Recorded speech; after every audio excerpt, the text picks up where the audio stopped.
other influencers that have liked, or we look at the influencers that we like followers to see, who they're interested in and who's influencing them. Because if we like the influencer, who's influencing the influencer, right?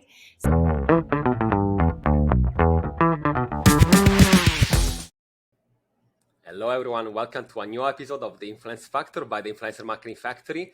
Today with me, we have a new guest, Erin Banks, Head of Influencer Marketing and Global Events at Lifesum. Welcome to the show. Thank you. Thanks for having me. How are you, first of all? I'm doing great. It's really great weather here in Los Angeles. So I'm doing amazing. I've been traveling a lot. So it's nice to be here in Los Angeles where the weather is really nice. Fantastic. I'm envying you a bit. Here in New York, it's of course getting to the cold, the one of the first winterish, type of things. So I'm glad to know that, of course, LA is always treated better than in New York, I'd say. But first of all, like for people that don't know about you, who is Erin Banks, and how you started? Tell us a bit more about you. So I would say I'm really a mom and I'm a marketer, and I consider myself a bit of a mentor as well, since I have people who work underneath me and who work with me. And so I have to mentor them. So that's kind of, who I am. I can give you a bit about my background if you'd like. Yes, please. Okay. So I started out in the industry many years ago before influencer marketing was a term. We used to be more talent managers, celebrity managers would maybe be some of our titles.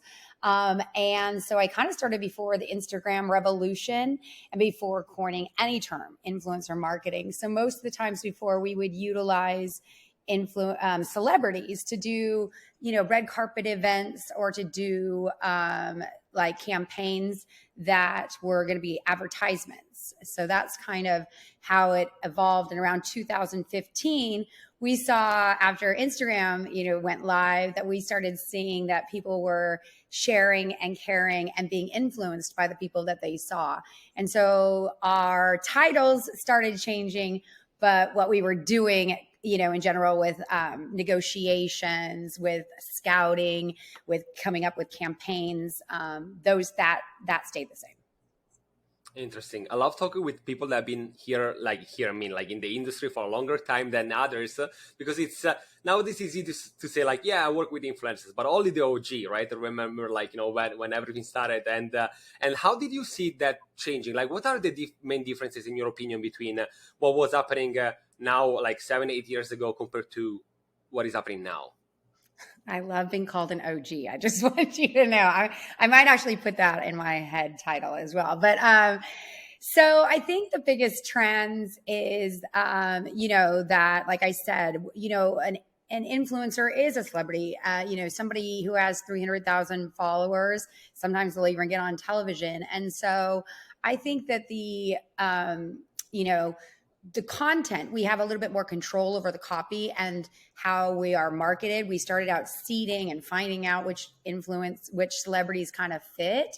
But now we have more of a relationship with influencers, and I actually like where it has gone.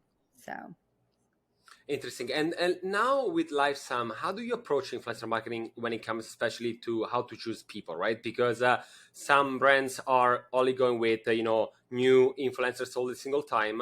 Others are approaching in a way where you are more ambassador focused. Others are only nano, only micro. Others are doing a mix. What is your take on that? Do you have any preferences, or are you testing out different things? Have you found something sort of formula that works for Lifesum? So we generally do longer term relationships with our influencers. We tend to be in the mid-tier relationships, but more recently, I've been leaning towards more the nano and the micro influencer. And, and then we will still create longer term campaigns. But occasionally when we're trying to start deciding on a new trend or what's in right now, or maybe we don't know the market very well. We are in different we're global, so different countries, or we don't know a lot about the influencer, we'll do a shorter term relationship there, maybe 1 month, maybe 1 or 2 months. But we have influencers that have lasted with us for years. And as long as the messaging, stays consistent, as long as their followers, still love the brand, then we'll stick with them. Yeah, I think that that's how we generally do things. And have you seen any differences with some of these people that you have been working together for like 3, 4, 5 years? Have you seen like either an influx in their request, or have we been to like going from, I don't know, like easier collaboration to multi-pages type of agreements? Like, have you seen anything happening there as well with ambassadors that have been knowing you for a long time, or because of the good relationship, it's a bit easier in a way than compared to working with new people? I do think that sometimes it's easier. They know the brand really well. We do make sure that every single influencer has premium ahead of time and that they get to work with the premium. So they really are authentically coming from, we like the brand, we've used the brand, we have them utilize it before we even start negotiations. They use the brand and they use our app. And so they can say, yeah, this really does fit with me, or no, this doesn't fit with me. But I do find with the people who've been there longer, we don't have to, hold their hand as much, because they understand. We'll come up with the campaign, we send them the brief, they're ready to go. I'm not checking their content, day and night. With the new influencers, we do check their content. We're a wellness brand. We want to make sure they're on brand and they're hitting the messaging. Makes sense. And let's do a step back. So for people that don't know, like, who is Lifesum, who are the type of audience that are like, downloaded, like, can you just give us a bit of background of the app, and also like, again, how did that started, the reason why, behind that, and even if you identify specific demographics that are using that the most, or, just giving us a bit of background on that. Yeah, so our motto is healthy living simplified. So we're trying to help you create your whole day and track it and be able to see what is working on your wellness journey and what is not working on your wellness journey. It tracks your steps, your water intake, your nutrients, your micros, your macros, your carbohydrates, your fats, and everything. And it gives you a life score at the end. So we are trying to target anybody who's just trying to use fuel to help yourself feel better. So as we know, that feeling of like you are what you eat. So I think that is kind of, where we came from originally, we believe very strongly that every single individual is different, right? So that's why we have a whole wide, array of influencers, because every single person that uses this technology is using it for a different outcome, for a different need and a necessity to what they think is their wellness goals. I love these, and I think that it's really, that's works perfectly, and I mean influencers and content creators, right? Because you're talking, as you just said, every person is different, every influencer is different, and you might, see in an influencer someone that you really, trust, and might have the same, needs that you have, the same sort of like, tone of voice and same type of personality or similar, right? So for something that is, help you tracking things in your life, and especially things so important like your health and the food that you are taking and so on, having this type of maybe relationship with someone that you could actually meet on the street, right? And or during an event like that, right? It's not anymore, the celebrity that, of course, the celebrity can give you advices, but it's like, oh, it's easier life, for certain celebrities, right? While for other people that I can recognize are almost they are living my life in a way, maybe I'm gonna even accept the suggestion even more, right? Because we're on a peer-to-peer, right, type of relationship almost. So and based on that, is there any specific maybe content that you think is working the best at Lifesum on your even social media accounts, or have you identified anything? And if so, what are the differences between the content that you might have on TikTok, Instagram Reels, YouTube Shorts, YouTube vlogging, anything like that? Each place is different. So how are you approaching each of these different social media? So we do. We don't tend to jump on trends. I will say that. We might kind of try to give information about trends or health trends that may be started on TikTok, we'll get our nutritionist to pop on and explain the trend and if it's healthy or not healthy. But we don't have our influencers jump on trends. So we like to keep wellness, at the main level of what is working for them, so that, because that is what's going to work for the society in general. On TikTok, we have a lot more fun, right? It's a lot more, like songs, and we do show a lot of recipes because we are a very recipe based app. In the premium, you're going to get, thousands of recipes. We even will have a Thanksgiving recipes come out at Thanksgiving that are going to be healthy recipes. They're going to be a spin on what you normally eat, but how to make it healthy. We did it, we do it for, Taco Tuesday. We do it for different things to say you can have the same meals, but you can make them better. So we'll usually do some fun things, on our brand site. And generally, since the influencer gets to pick what they want, what they like the most about the app, that's what they talk about. We allow them to talk about what they like the most. And some of them really do like making recipes, and so they will use some of the stories or the reels or the songs and create their content using that. And that's really fun. But like I said, some of them are more into tracking, using the barcode scanner, which is really easy, or they're more into showing how they tracked walking their steps or something like that. Like I said, we don't corner them. We want them to be authentic. They're real users of the app. It makes sense. So you're saying that the storytelling behind maybe a specific feature, right, and that you can have in an app, it's quite important, right? Because if you're trying maybe to hard sell on an app or on a feature because just of the technicality of it might be sound, I don't want to say boring, but not that appealing, right? While if you create a story, right, around a specific thing, as you said, could be a recipe, and now like you really can make anything that works for example, now with, Thanksgiving, and later on it could be something else. You can really make a lot of that. And do you see also user generated content coming your way? So not just paying, influencers maybe to make content, but have you seen in the past years an influx of user generated content that are making content just because they love your app, or not? Yeah, we did a really cool campaign last year called in January called Live, Love, Lifesum. And we had created a voiceover, and we had our influencers use it, like how Lifesum was used during their day, but also what else they did during their day for their wellness, right? And so that campaign, actually, a lot of people started picking it up and saying, and using the Live, Love, Lifesum voiceover and campaign and music. And so we had a lot of people tagging us using it. And even some of our older influencers were like, this is such a cool campaign. It's about live your life, love yourself, and use Lifesum to help you achieve the goals in your life. So that type of campaign really works to get users who are not influencers to just start creating the content. So that was a good one for us. And I think it's nice to see, right, that not just like well-known influencers or those that have maybe the best perfect aesthetics on social media are actually creating content, right?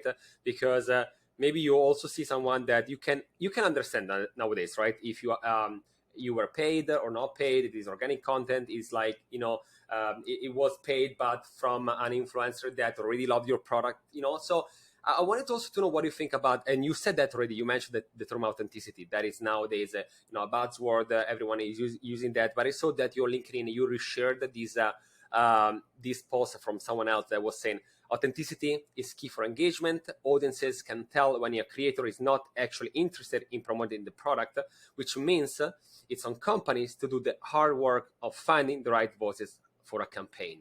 Can you elaborate a bit more about that? Like, again, not just the authenticity, but also how nowadays audience are smarter by the day and understanding, like, if you really love a product or not.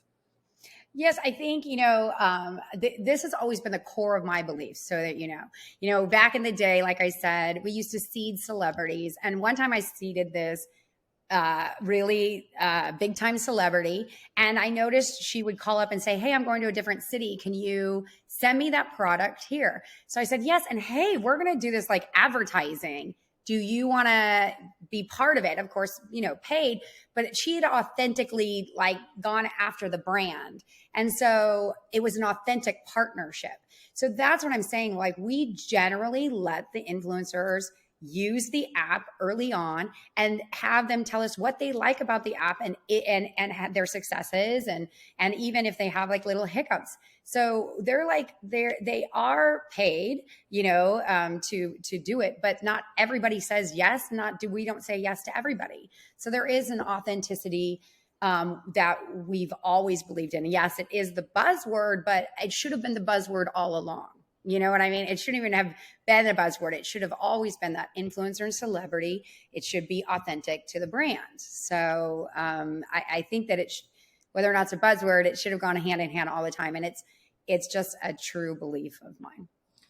And absolutely, and I think that it's important, right, to really analyze the word, right? And I like that you said that not everyone accept, like, maybe your offer, or because they don't align with the product and the app, but also you do not set everyone, right? And I think that it's quite important for everyone there to understand really that on the one hand you have influencers that you cannot just do like any type of post just because you want to make more money. That it's understandable, but also you are a brand yourself, right? And you cannot just start promoting everything. And on the other hand, you as a brand, you want to protect yourself from potential scandals, from people that might not be really doing that in a genuine way, and so on. So what you said about like understanding really the two different parties, I think it's really important. I think that was a really nice definition of what authenticity should be nowadays on social media.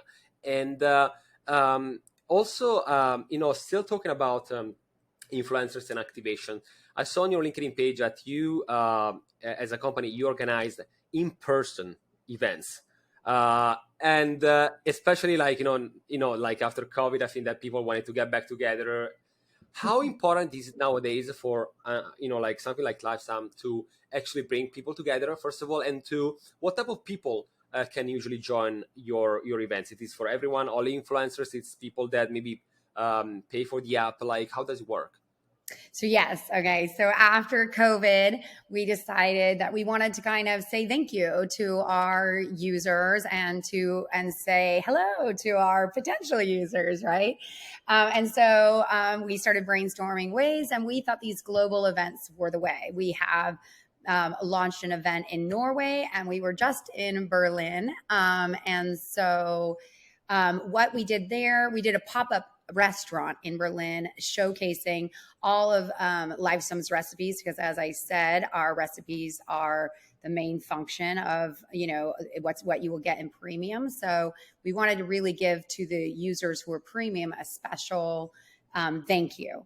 And so we did serve for 2 days free brunch to everybody that was there. We also hosted spin classes. We had a street team activation. We had a tattoo artist because it's very Berlin to do a tattoo. And and then we hosted an influencer dinner as well. But the influencers were only the first night. So they could eat the food, and taste the recipes with the head chef cooking them first. Most of them had a lot of the recipes and made them, but and meet us in person. And then the next 2 days, we just gave back to the users. And I will say, we've gone 2 ways with this. Sometimes it's premium users, and sometimes it's just people who've downloaded the app and are utilizing the app and want to learn more about the app and the recipes inside. So in Berlin, we did make it premium, but we have done it both ways. So keep your eye out. Amazing. We may switch it up again when we're in another country.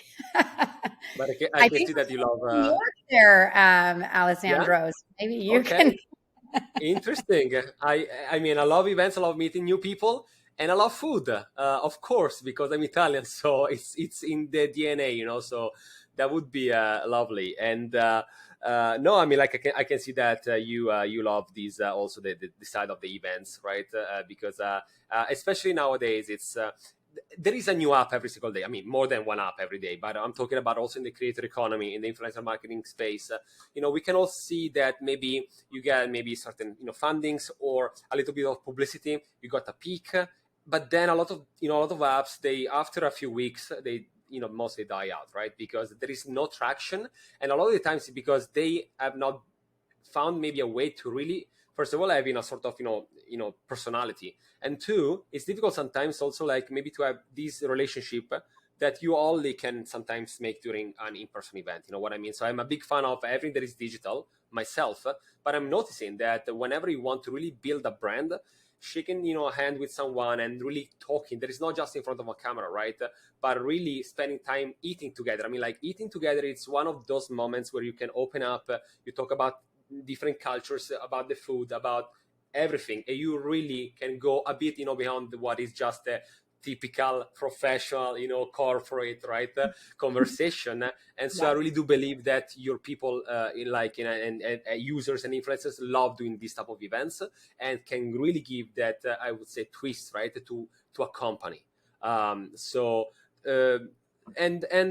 just I also wanted to ask you something, because we talked about, again, how you find the influencers, the best, matches between you and content creators at the events and so on.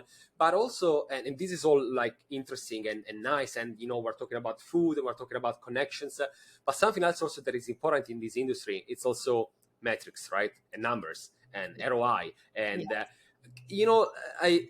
how, first of all, how do you approach that in Lifesum, if you do that, and what are, in your opinion, some metrics that every marketer that start working with influencers should look at? We are we do analyze our campaigns, and we do a lot of metrics to kind of figure that out. I was just on a call, today about organic uplift versus, paid, and clickable links, and how do we analyze.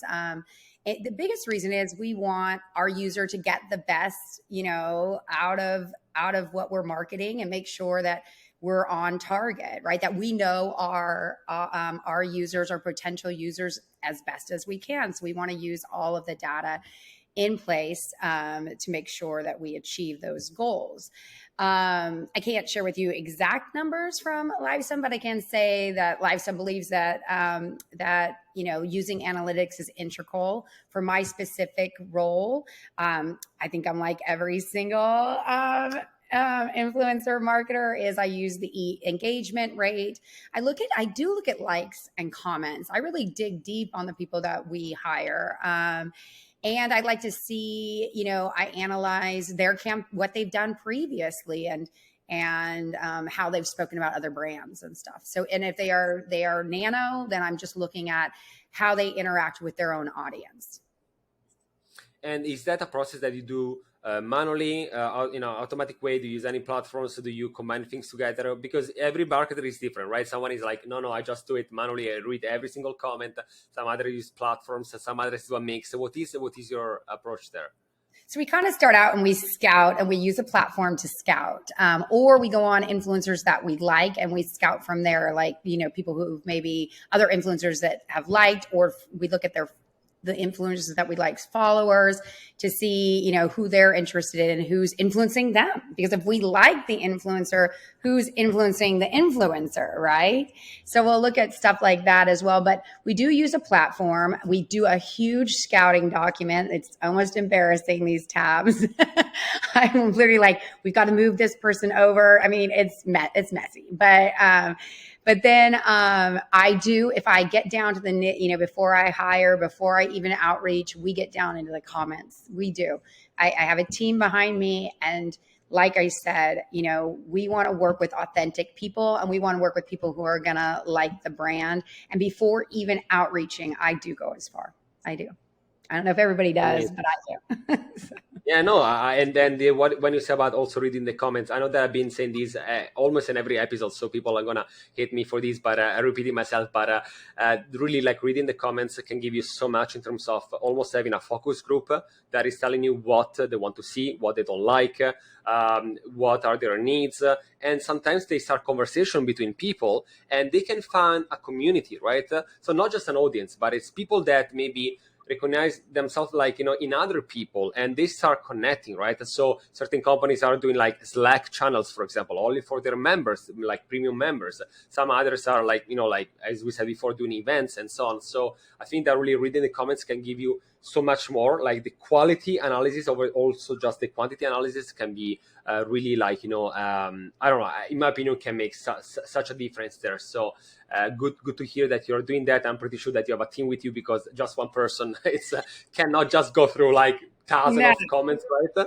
no, and And I also, not a global campaign. Like we're global. We have influencers all over the of world. course. I wouldn't even know what I would know what was, what was being said, but what we do divide it up. Amazing. And is there anything else that, apart from maybe what you're working as of now, is there anything else that is either exciting you, or something that maybe you were not expecting growing that fast? Like, because every guest comes, on, and usually they're like, yes, I'm looking at this thing. And I either didn't know there was a potential, or I thought it was not that, like that interesting, but actually I start, getting into a rabbit hole of information. And so what is your topic, your thing that is getting your attention nowadays? I have the funniest thing to tell you today. Just this morning, a friend of mine Okay. at like 7 a.m. dropped off a book, because I'm obsessed with the metaverse. And I Okay. really think it's the next in influencer marketing. Now, what does that mean? I don't know. Like in 2-3 years, is it the next thing in influencer marketing or not? But I literally received a book this morning from a friend, because she heard me talking about it. I've been talking about it so much. I'm going to a conference on it in October. I really, truly believe that the metaverse is where brands should be looking. And I believe I just want to have the knowledge and the know-how to get in if that's what we decide to do. And have you been yourself active in the metaverse? Like, have you been around using different, I don't know, like, because there are people that are playing right in the metaverse. There are others that are actually selling things in the metaverse. Like one time I think I was into, I cannot remember where, but I was playing around with like Roblox to understand a bit more, because I'm getting to an age where it's a bit difficult for me to understand what 12 years old, is doing, like, with their computer and everything. But I was there, and I was going around, and there was like a wall with a QR code that was sending to was it not like a project for crypto that was talking about like community? It was all together with sub layers of, like, you really have to understand that. I was like, okay, I don't know if I understand that. So are you actively now going around and exploring, or are you mostly just reading, watching things? How in are you in the metaverse? So I'm at my little beginning infant phases of the metaverse. I'm reading a lot. I'm going to purchase some goggles and a headset. And I am also going to purchase my avatar, I think. So I think that because you have to purchase them, as I understand it right now. And so I think I'll go in and I just want to see what's going on in there. I just don't want to be left behind. Right when, Instagram came up, I was like, oh yeah, and tweeting and all of that. It made sense to me, and it didn't to other marketers. And that's fair. If you need time to get into the game, I think that you should. Even my brand may need time to get into the game, but you at least should have the knowledge of what is out there to the best of your bandwidth, like your capabilities time-wise. And your interest. It's just something that really interests me. So, No, absolutely, you're totally right. That the moment that you stop, adapting, right, and understanding, update yourself in what is happening, especially in the social media, right, and all the internet, right, as a whole, you really get behind. I also myself bought like 1 year ago, I think, the new Oculus. I haven't used them that much, to be honest, because I really think that, as you said, I don't know if this is happening right now. It might happen in some years, because the graphics are still not there. Of course, the interaction between people are still a bit awkward, in my opinion, because you can really feel it that you are there in a way, but you're not there. So but I do agree with you that if you are not even starting looking at that, the moment that it is going to get to the peak, you're far behind that. And not just as a person, but especially as a company, if you are just thinking like, oh, this is not going to happen, it's going to happen. So just be open, right? And be like, okay, it's happening, and let's get ready. yeah. Do you think, just as a last question on this, do you think, like, if you could do an activation for an app like yours, like, what could that be in the metaverse? I mean, there's a few things that I've thought of. We could do a cooking class. We could do a nutrition talk. We could, show users, our app and how to use it as well. But really, I think the nutrition talks, I mean, that's it, showing how to, talking about our recipes, talking about nutrition. I think that we have a dietitian on staff, so I think she would, she talks to Nike, a lot of different corporations all the time. So I think she would be great to go in there and do like a nutrition talk. Go into somebody else's space though, because we haven't built one. But yes, so. Nice. I can really see that you're passionate about that. That you're already thinking, right? And not just starting, but thinking about activation. But I think that is really important. As a marketer, you always have to, just think about new ways, right? To present yourself to the rest of the world. And it's just also a nice way to have some fun, right? So that you just don't do all the time, maybe your task, but you just think about out of the box and getting there before the others and beat the competition, right? So that I think it's brilliant. Is there anything else that we didn't cover today that I didn't ask you that you think we should know, the audience should know? No, you did an awesome job. They were great questions. And no, it was great questions, great conversation. This is the kind of conversation we should be having as marketers. So yeah, I thought that I don't have anything extra to add. Amazing. Well, with this, and again, thank you so much for your kind words. Erin, was really a pleasure. I hope that our audience learn more about Lifesum, about you, about what is happening potentially in the future, especially with the Metaverse. So again, thank you so much for joining me today. And for everyone else, this was The Influence Factor by the Influencer Marketing Factory, and see you in the next episode. Thank you.